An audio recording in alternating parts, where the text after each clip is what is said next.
अथाष्टसप्ततितमः सर्गः। निकुम्भम् निहतम् श्रुत्वा कुम्भम् च विनिपातितम् रावणः परमामर्षि प्रजज्वालानलो यथा नैरृतः क्रोधशोकाभ्याम् द्वाभ्याम् तु परिमूर्च्छितः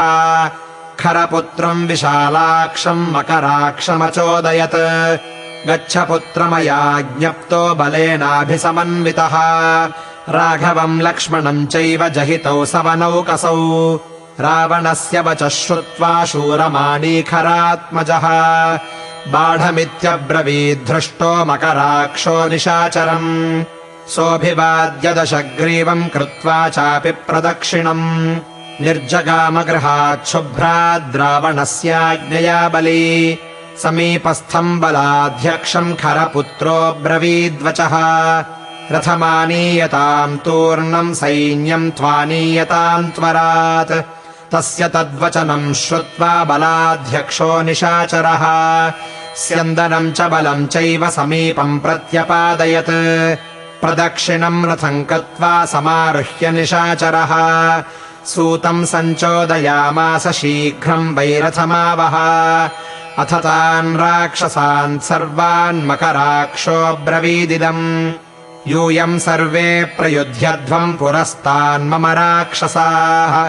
अहम् राक्षसराजेन रावणेन महात्मना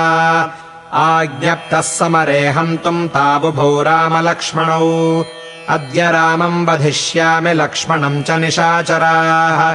शाखामृगम् च सुग्रीवम् वानरांश्च शरोत्तमैः अद्य शूलनिपातैश्च वानराणाम् महाचमूम् प्रदहिष्यामि सम्प्राप्ताम् शुष्केन्धनमिवानलः